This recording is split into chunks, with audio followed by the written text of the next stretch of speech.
Good evening. Welcome to Street Talk. Sorry, a couple second delay there. No worries. We're all here. If my voice sounds a little like Ellen Barkin, it's because I woke up this morning with a little bit of a cold. So we're going to make it through all right over here.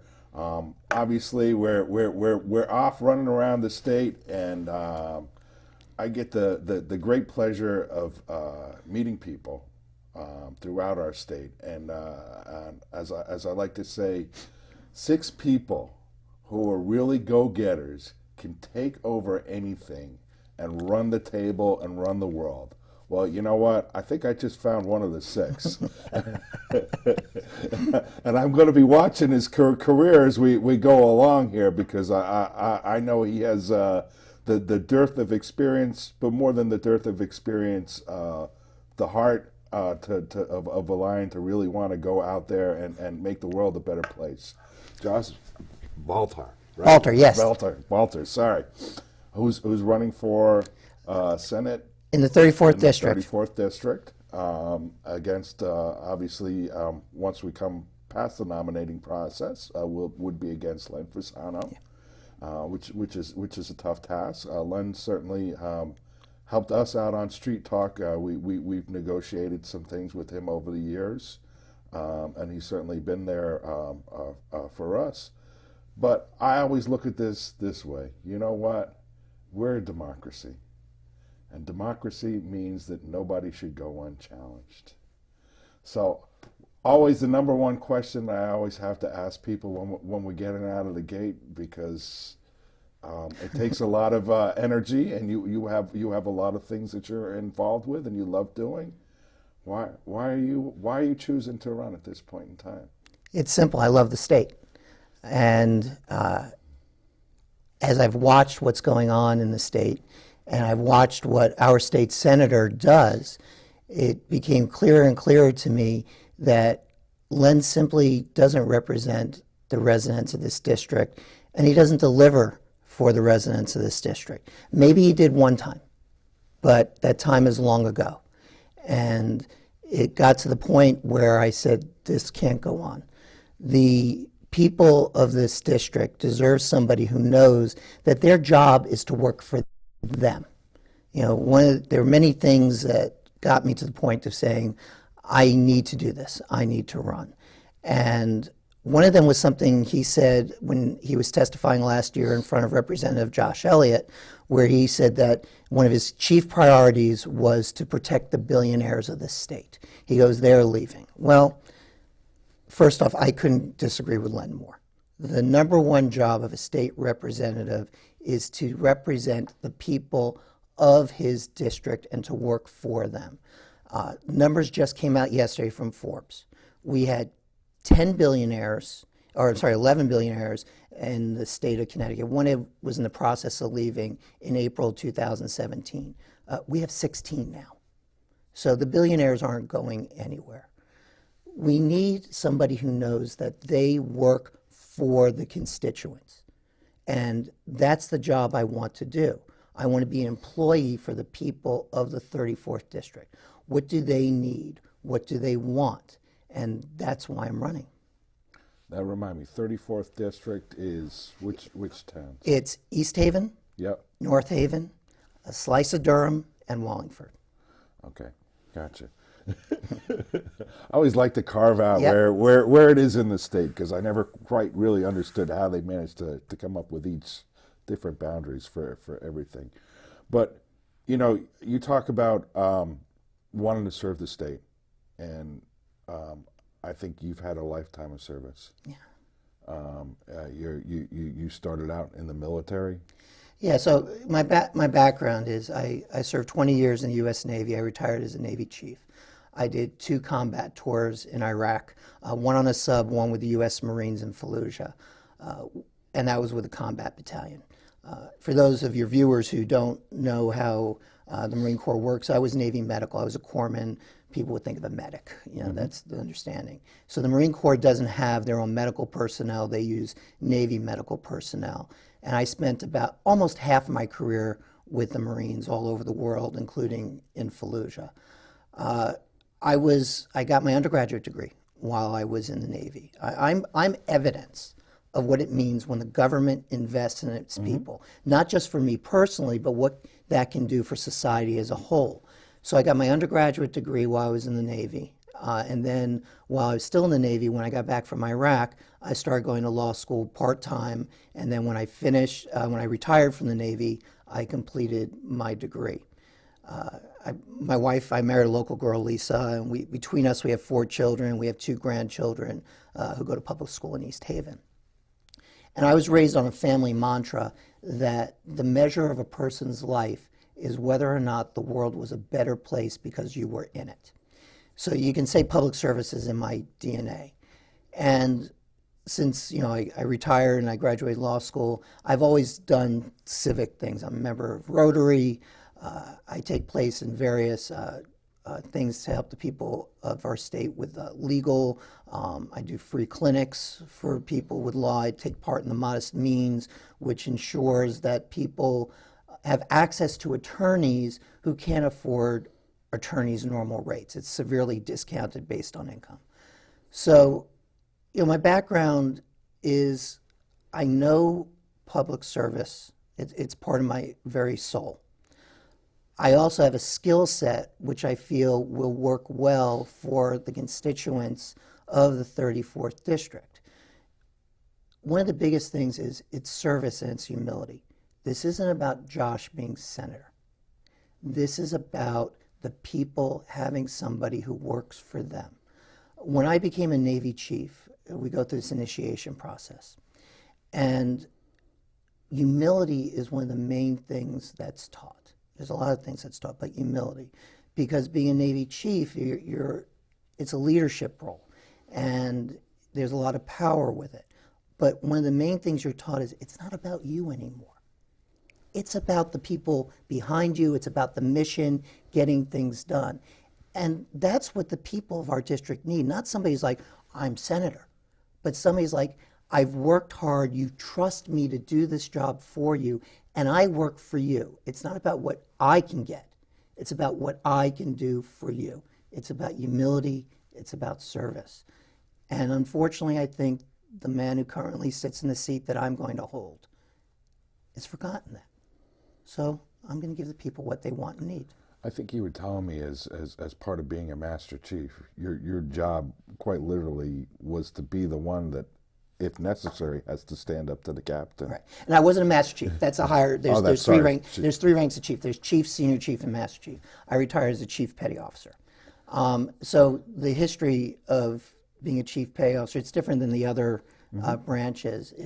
It goes back to when ships would go to sea for months or years at a time, and there needed to be somebody who could stand up to the captain and say no without fear. And so literally the only way a chief can get fired is to commit a felony, basically.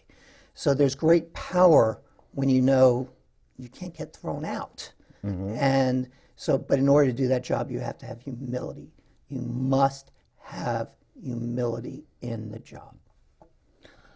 And I think that's important, especially when we talk about like public office and being in the position to be able to take a stand, not just something that you personally believe in, but the things that you believe in are right for your community.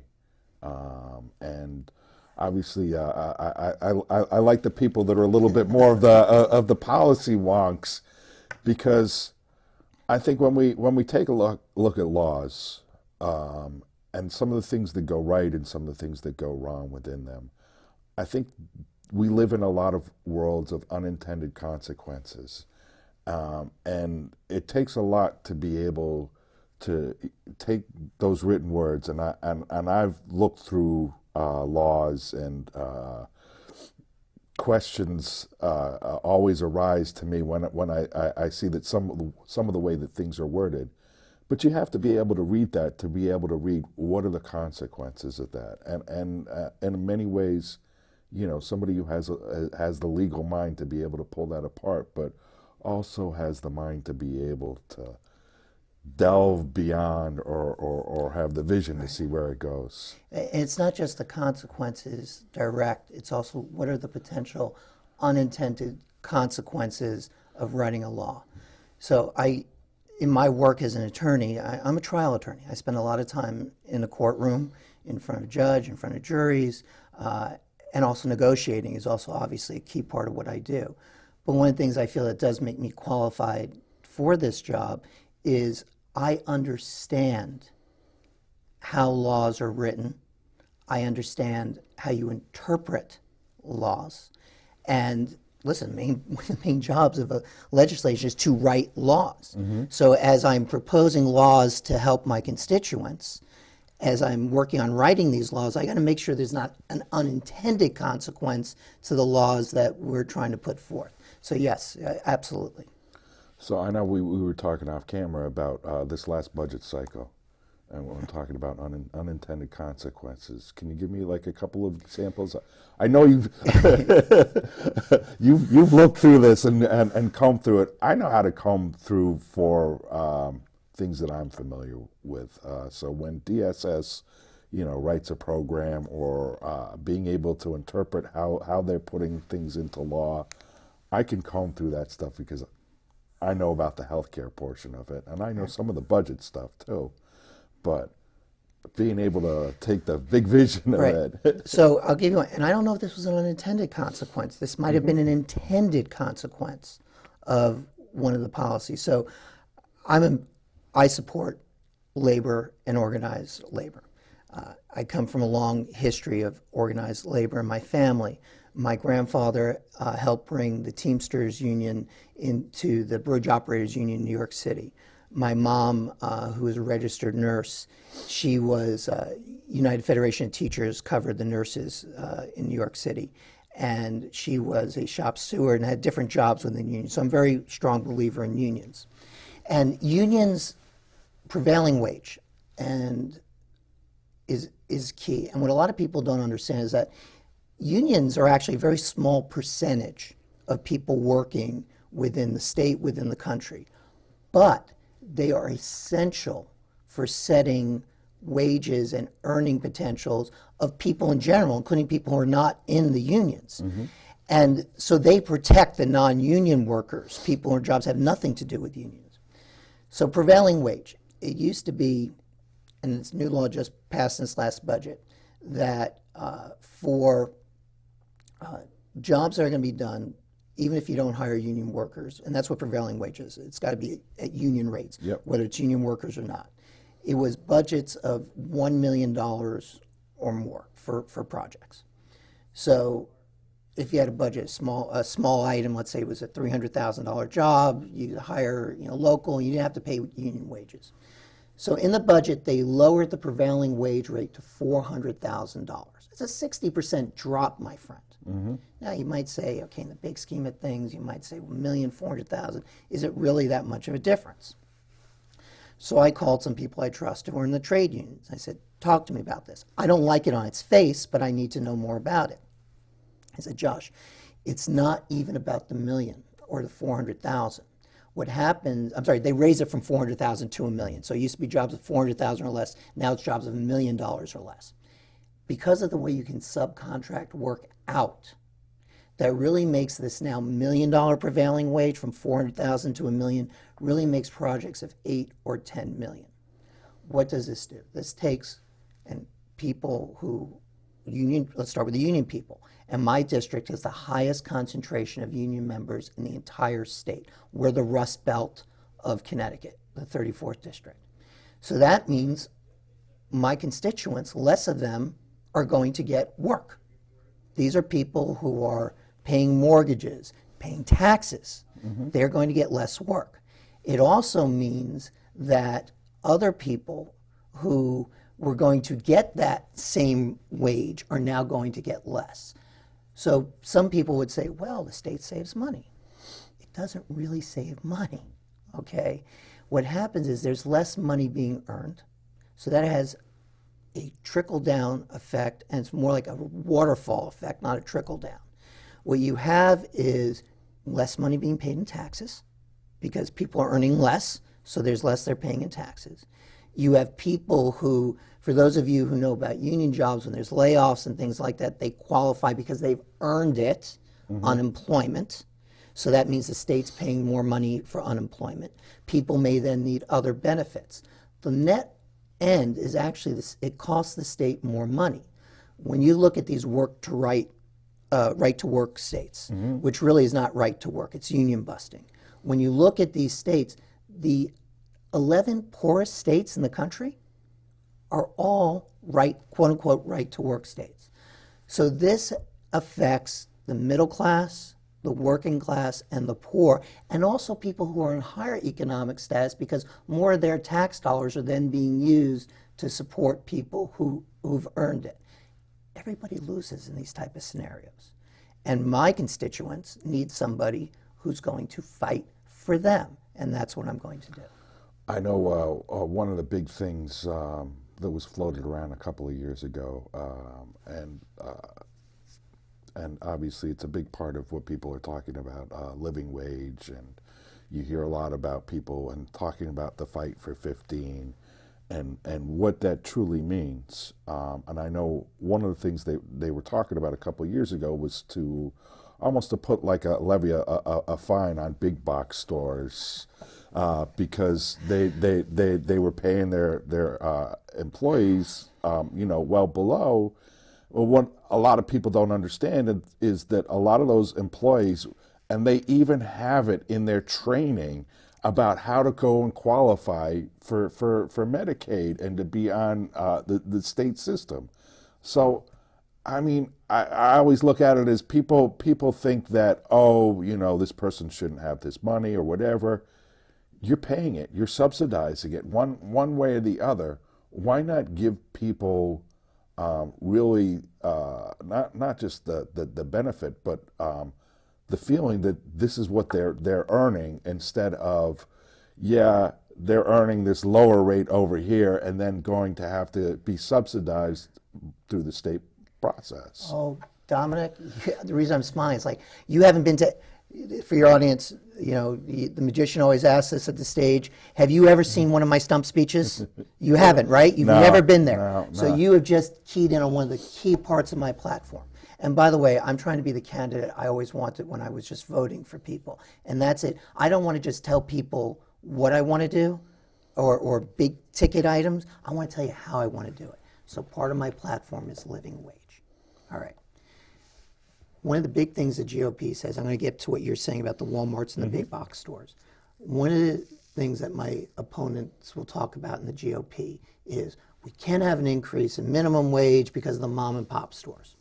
And by the way, Len Fasano has voted against every raise to the minimum wage since he's been in office. He doesn't want you to make $10.10 an hour, which, by the way, working full-time, which anybody who works minimum wage knows you don't work full-time, but let's say you did, is still poverty wages.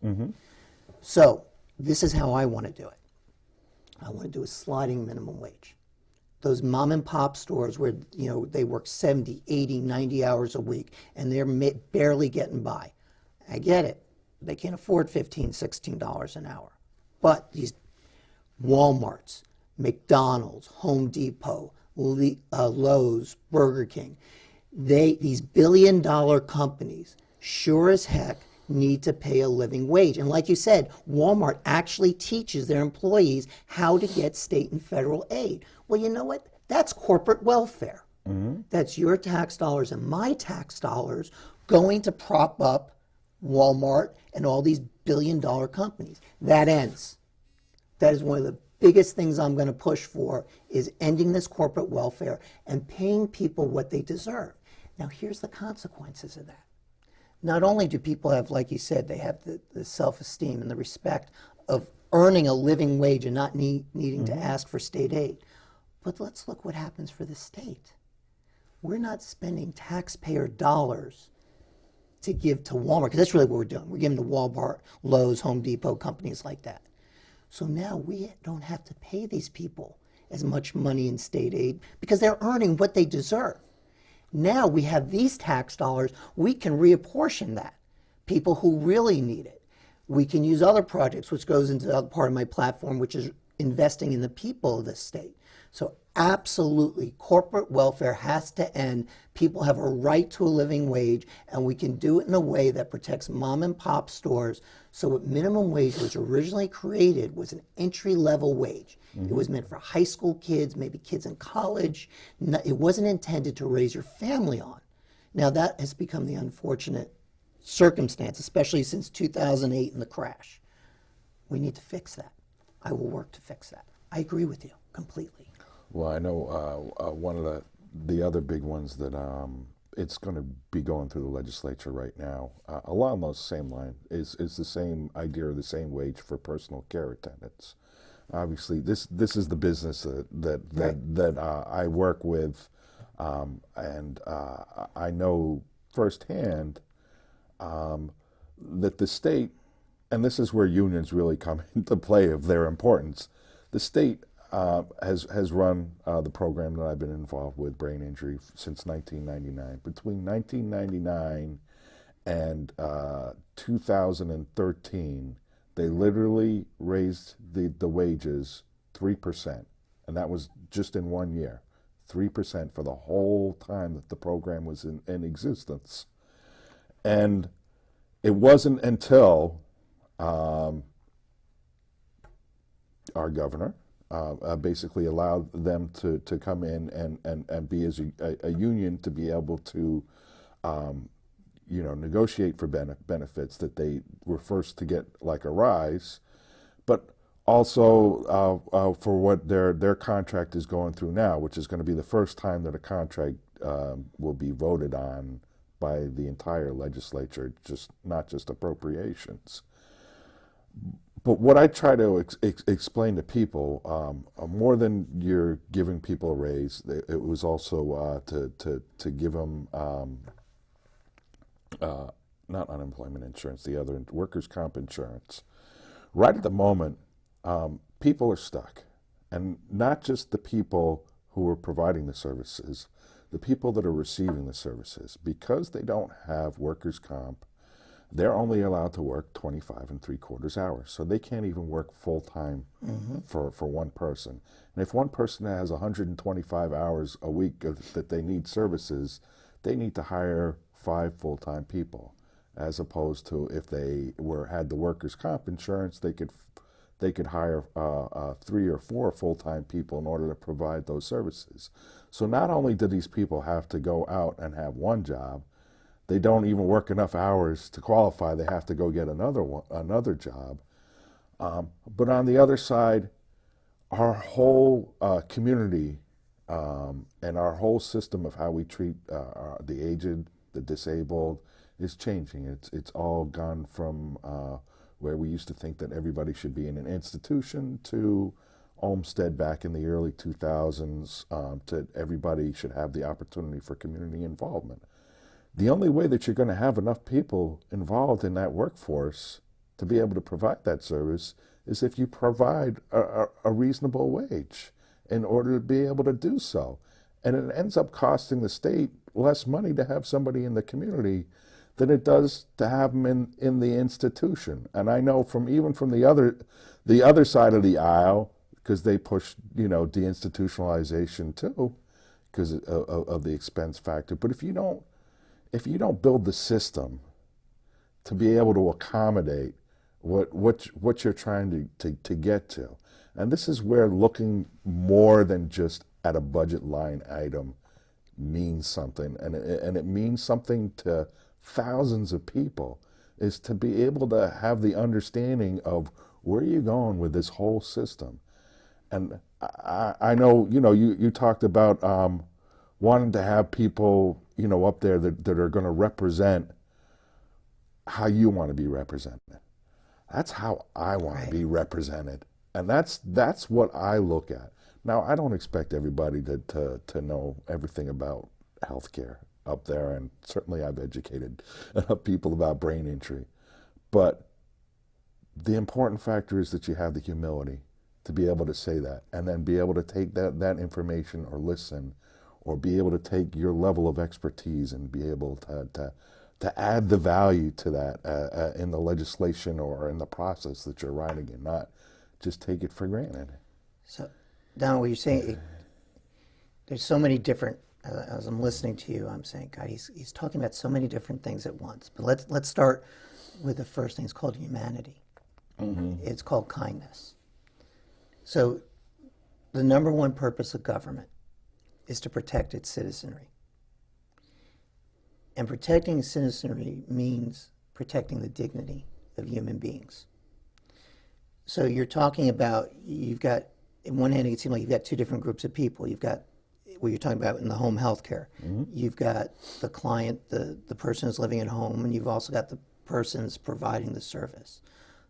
But they're all people, and you need to treat them with respect. And one of the things I found personally in my life is that when you do things with humanity, it actually makes financial sense. So the two don't have to be in a fight.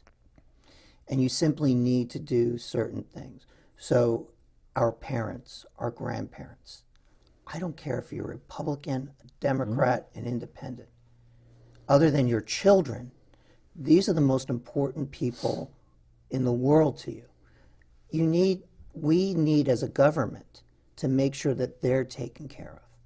And these people who we are entrusting to help and take care of like I said, other than children, our children, the most important people in the world to us, they need to be taken care of and paid a fair wage. This also goes, to me, ties into pay equality. I've heard different numbers, but women making 84 cents on the dollar to men for the exact same work. If you're a woman of color, it's something like 64 cents on the dollar. Aside from this being incredibly unethical, and in my opinion, evil and un-American, it also costs the state money.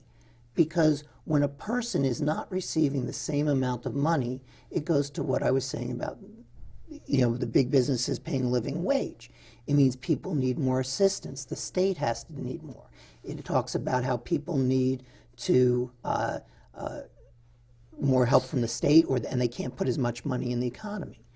You also spoke about a person, the job that I hope to have being a senator, and this goes back to my training as a Navy chief and being a senior enlisted leader and having at one point 180 people working for me. I did not have all the knowledge. Never could I have all the knowledge. What I have the knowledge and ability is the ability to know when I need help, to listen to people who are experts in the area, to listen to different views, and then put it all together and give the people what they deserve. So you covered so many areas when you speak about. I'm a big picture guy. I can't help it. But in the big picture, we have to be aware of all the different pieces, and then that goes to investing in our people, which is right now we need to invest in the people of our state. Now, one of the things I hear the GOP talking about, and listen, the guy I'm running against, he's the president pro tem. He's the leader of the Republican Party. I hear over and over again, we can't afford this, we can't afford that. Can't afford to invest in our people the way it needs to be done. Even if you don't agree with the moral aspect of investing in our people, I disagree with them 100% on the we can't afford. I say we can't afford not to. Let me give you a few examples. Right now, Pfizer, Electric Boat, which builds the submarines, they have 2,000 open jobs. The main reason is they don't have enough qualified people to fill those jobs. Now, there's 2 schools up in the area that are working to train people specifically to put those in the jobs. We need more investment like that. We have Sikorsky. We have all these small companies that need highly skilled technicians and things of that nature. Manufacturing isn't like it was when you and I were kids. You get covered in grease. It's high tech now. We need to invest in these people. Let me take, this is the example I like to give. I like to talk about my mom. When I was a kid, we were poor. Now, we always had a roof over our head. I always had food in my belly, but we were poor. My mom was a young single mother. She got accepted into a welfare program that put her through a 2-year nursing program. It paid for tuition. It paid for her books, her uniforms, gave her a living allowance. She's a young single mom. And in 2 years, she was a registered nurse, and we were never poor again, man. Now my mom, who went from somebody who needed state aid, now she's a taxpayer, paying into the coffers of the state. She's going and spending more money out in the community. If you take the cost of what it was for the state to send my mother to nursing school versus what my mother paid directly in taxes and spent out in the community, it's not even close. My mom paid back tenfold. So we need this training for EB. We need for Sikorsky. We need these tech jobs. I got a son who's an HVAC job. We've got to fix our broken apprenticeship rules so that people can become, full licensed easier. All these jobs, we invest. The state makes money. A rising tide lifts all ships. We got to do it. We simply have to. We have, and this is another reason that got me to run. There's all this low-hanging fruit out there to fix our mess. Now, this is a gorgeous state. We really can't cut much anymore. There's some things we can cut, but we've pretty much cut to the bone. We need to increase revenue. One of the examples I like to give is I'll pull out whatever cash I have in my pocket and I'll put it on the table. And I'll go, this is all the money I have. Now, these are all the things we want to do. Okay, but I can only pay for it from this pot. So either we have to not do some of these things, or we have to make things less expensive, or we have to increase this pot. There's so many ways we can increase this pot of money that doesn't hurt the people of this state. I'm not this tax and spend liberal that I'm sure my opponents are going to try and label me as.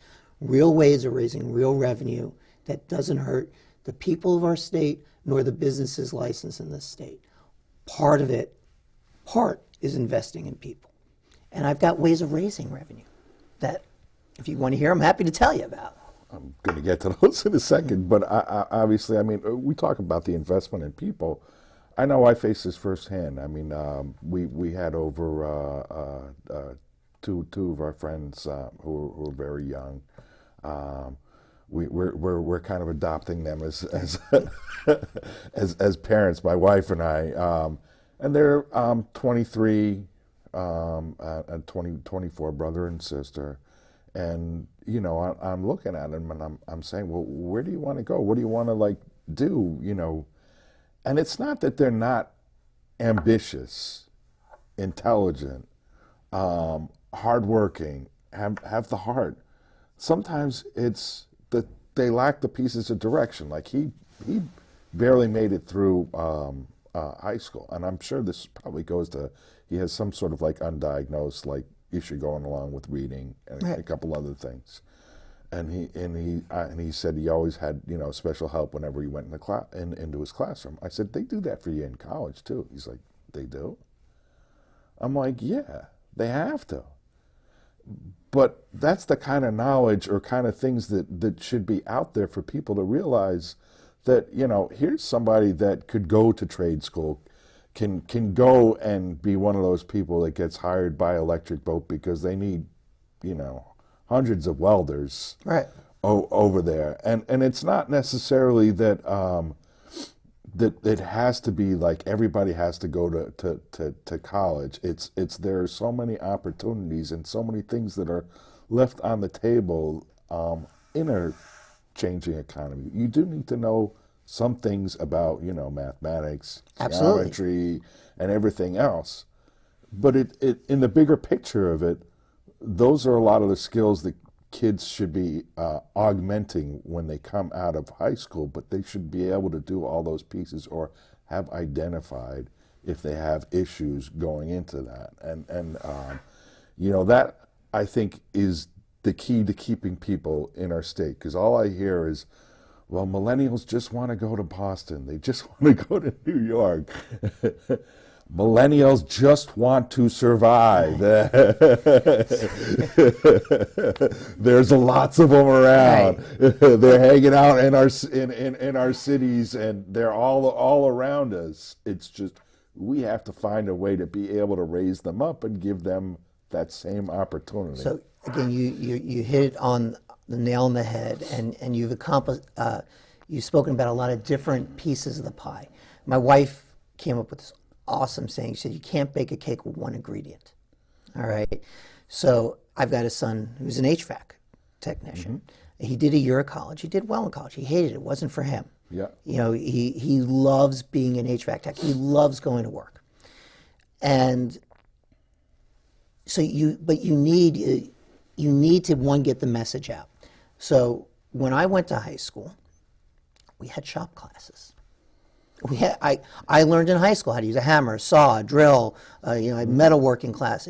These things are not given in most high schools. One is, I think we need to change our curriculum, that our curriculum shouldn't just be it's college or bust.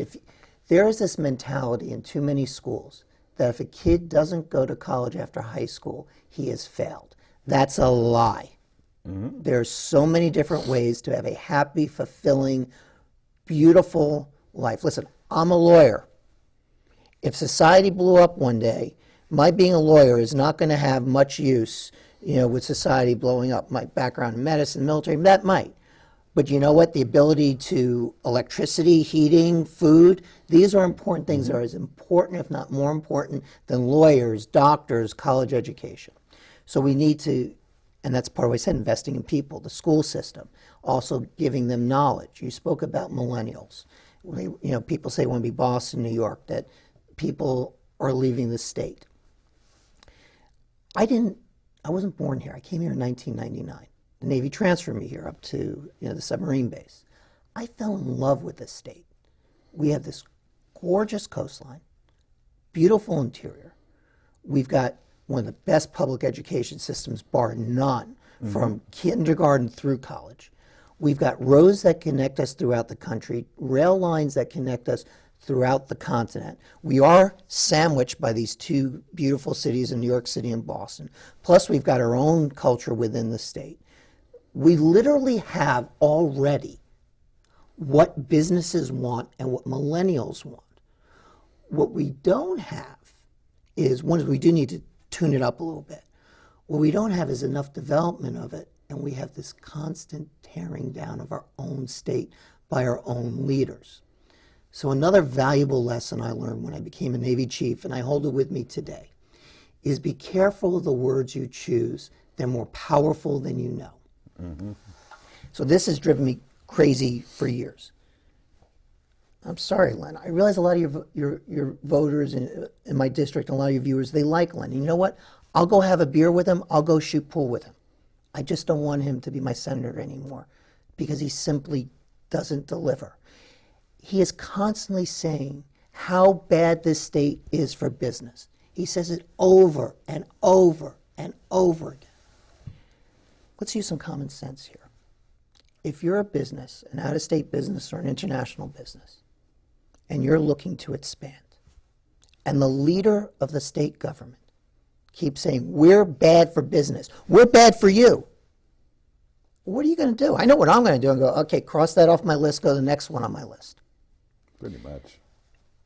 This has real consequences. It's not just words.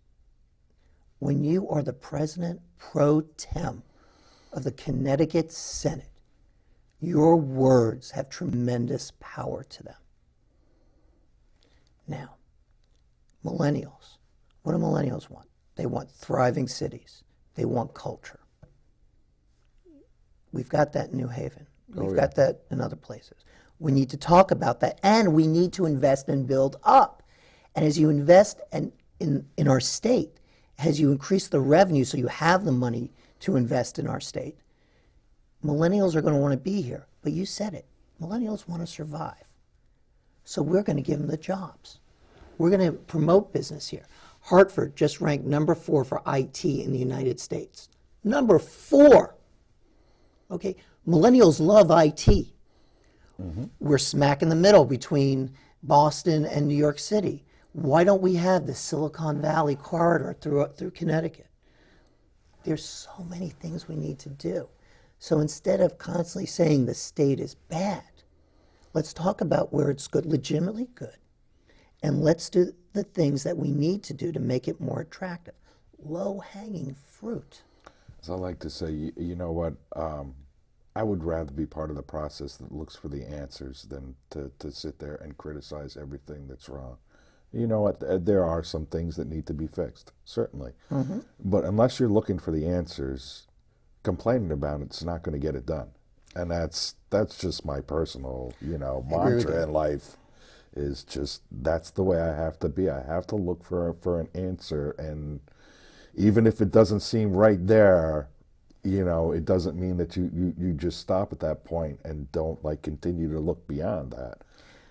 I remember early in my Navy career, I remember going to my chief, and I said, I don't even remember what the problem was, and it wasn't a huge problem. But I remember saying, Chief, this is all messed up. This isn't working. I had been in the Navy about 1.5 years. Okay, I wasn't just wet behind the ears. I was soaking wet from head to toe. And she said, okay, well, how are we going to fix it? And I kind of looked at her like, but you're the chief. I'm just the E3. And she said, don't ever come to me with a problem without an idea it could be the wrong idea. It may not work. But don't ever come to me without an idea of how to fix it. It can be as crazy as you want, but the only way we fix a problem is by trying to find ways to fix it. And she said to me, and any parent will know this, if you just fix the problem for the person, you don't train the next generation. Because listen, I've got a house, kids full of millennials. Okay, my house is full of millennials. What do they want to do? They want to make things better, and we need to teach them. Well, part of what I see is, and this is what gives me really true hope. And I know a large part of the advocacy that I've been involved with is, you're right. And when you're approaching a lawmaker, if you have an issue, if you're coming with a solution to begin with, you're going to get a lot further. And we're talking about millennials and caring about their world. It gives me a lot of heart, and I know this is an important issue for me, with the kids down in Parkland, Florida, are doing, and the part that they're not taking, number one, no for an answer. Number two, that they throw to the side the whole notion that we have to keep quiet over this stuff, or let the people who are in charge take control of it. No, they don't want to feel unsafe walking into their school, and they know what the issue is because they watched it.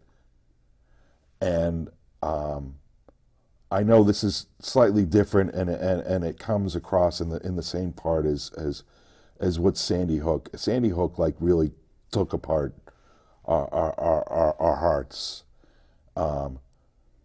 But those kids really, at that age couldn't speak for themselves. And I have a 5 kid. and 6 years old. I have a kid that's that age, and I think after that, it all got in adults' hands, and it didn't go to the point where it has. But what these kids are doing and talking about this, and it's straight from them, is just it's a thing of beauty, because they're asking, or they're telling people, here's the answers, and they're pretty simple. And we're not going to settle for anything else but these answers. No, things like, and I've been educated. An AR-15 doesn't stand for assault rifle. No, it does not. It's a completely different thing. Actually, it's in some references considered in the same realm as a shotgun, which has less regulations because it's a rifle than handguns do. But this is what we need to look at. And I know you and I are sitting on the same side of the table with this, and you have the experience of firing these weapons, I'm sure, and know what they can do. So I want to start with what you said about these kids. I love it. Isn't it awesome? You know, these kids are taking the charge. I think they're the ones who are going to make for the real change. So I think they are awesome. I love it. I love it. I love it. I told I have one son still in high school. I said, just tell me where you're going, but you have my full support if you're going to take part in any of these protests. And I even let his school know that I've given him my permission. I totally respect it. Now let's talk about something that's not beautiful, and that's the massacre that happened in Parkland, and that keeps getting repeated. I'm qualified to talk about this. I've used these weapons of war, the military version, for what they're intended for. I am a combat vet. Though I was in medical, a corpsman is a rifleman. Let me tell you the training we've taught. The first way you take care of your patient is to win the fight. All right? I've got not just on a range shooting at paper targets. I know what these weapons do. No civilian should own these weapons of war. The end. Now, I've gotten some pushback on this from people. Said, hey, Josh, you might lose votes, you might do this, you might, because, Second Amendment. I get it. Second Amendment is a visceral thing. I'm not going to lie to get elected. I'm not talking about taking away a hunter's shotguns or their No. Or their lever action rifles or their bolt action. I'm okay with hunting. I've gone hunting in the past myself. I've taken deer. It's a lot of years. When I got back from Iraq, I personally decided I never wanted to fire a rifle again as long as I lived. These weapons are designed to hunt and kill other human beings. They are very well designed to do that. I hate to tell our viewers that even if we passed a law tomorrow outlawing these weapons, there's so many out there that I believe there will be other mass shootings. But we have to start. And it's a combination. We need the mental health training. We need the background checks. And we have to get these type of weapons out of circulation, and we have to start now. When people ask me this question when I'm out, meeting voters, I say, this is the difference. If I have an AR-15 type weapon, it's this: boom, boom, boom, boom, boom, boom, boom. Release the magazine. New boom, boom, boom, boom, boom, boom, boom. All right. I've just let out, in less than a minute, 60 rounds. Now let's take a bolt action hunting rifle. This is literally, it's common sense here. Boom. No matter how fast I can do it, I simply can't kill as many people. They got to go. The end. Well, I think the whole point of this, and people talk about, well, you're taking away people's weapons. I hate to tell you, there was an assault weapons ban. The Brady Bill. It was already done. They let it lapse. So here's the thing. People, listen, I get it. When you talk about the Second Amendment and a person's right to own weapons, there's a visceral reaction. Oh, yeah. I understand it. And I'm not saying that they're wrong to have these feelings. But the number one purpose of a government is to protect its citizenry. And even constitutional rights can be curbed to a certain extent to protect its citizenry. The most common is freedom of speech. Everyone knows this. You can't yell fire in a crowded theater. You can't. Why not?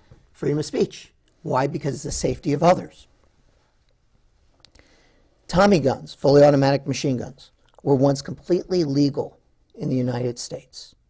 Matter of fact, the reason they were sold so many to the public was originally the inventor of them meant to sell it to the Army, invented it too late towards the end of World War I, did sell some. He needed to sell things, so he went on a marketing campaign, NRA, early version, and started selling them to the public. Well, people realized these weapons were really not good for the public to have. People pushed back. They were banned. We don't allow hand grenades. Listen. I'm going to catch a lot more fish with hand grenades than I am with a line and a reel. All right? You can't have hand grenades. You can't have rocket launchers. It's common sense. I get it. People say I need to protect my family. I'm not even going to sit here and go through all the things that we already know, that most guns in a home are actually used against the gun owner. All right?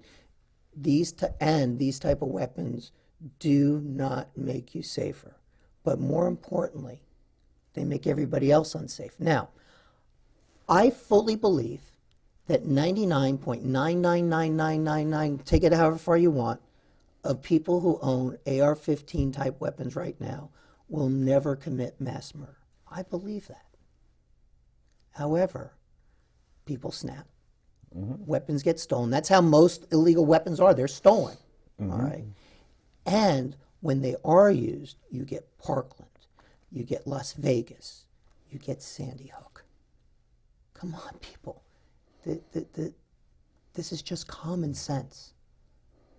You want to hunt? You know, a 30-30 is a much better weapon. I don't know of a single hunter who goes hunting for deer with an AR-15. No one. So amazingly enough, as I always say, we get to the end of 55 minutes so quick. And, you know, I personally enjoy having people on, you know, to discuss the wide range of things, because I get an opportunity to get to know you one to one, not just our Right. our viewers that are out there. So I know we got like at least 2-3 minutes left, and you're running for office. You have another opponent to deal with before you move on to dealing with Len. So I like to say, it's your 3 minutes. You can use it any which way you want, and we get your message out for you. So I'll say there's a couple of things I haven't spoken about today. I'm very grateful. Thank you for giving me this time today. Raising revenue in ways that don't hurt the people of the state. One is electronic tolling, not the horror stories that the GOP is going to put out. I have a very specific plan of raising money through electronic tolling that has a minimal impact on the residents of the state. We don't have the time right now to get into the details. Folks, the information how to find out about me is up there. I'm going to say my personal cell phone number right now. Anybody can call it. It's 860-941-7710. I'd love to talk to you more about that. This is a beautiful state. We need people who encourage the state to grow without putting it down. If you want to find out more about my campaign, call, email, whatever you want to do, and I'll tell you more. I'm also funding this campaign through the Citizens Election Program. This is bar none the #1 program in the country. It makes sure that people like you and I and your viewers can run for office, and it keeps dark money and special interest money out of politics. My opponent, he has tried to get rid of this every budget cycle there's been for the last 2 budgets. I need your help. Help me take back the 34th for you. Hopefully you like what you hear. Hopefully you realize I'm going to work for you. But call me. Let's talk. Excellent. And I got to say, because I'm sure the news is going to be out by now, obviously, that my state senator, Gail Schlossberg, is stepping down. She's retiring after the session. But what I get to tell you firsthand is, because I know he's up there as we're speaking, my best friend, James Maroney, is picking up the mantle. He's going to be running for our 14th District State Senate seat. He's up in Hartford today as we're taping this, and he's filing his paperwork. And so I'm looking forward to being a big part of his campaign, as we are with several other campaigns. And I'm looking forward. Thank you. To seeing you out Thank there you, Dominic. on the trail, and as I like to say, you know, it's a gift that you come to us and you talk, and you know, we're on so many of the same positions and see the same world in the same way. So you certainly get our street talk seal of approval, so to speak. And with that, we look forward to seeing you, and we can run the street. Thank you.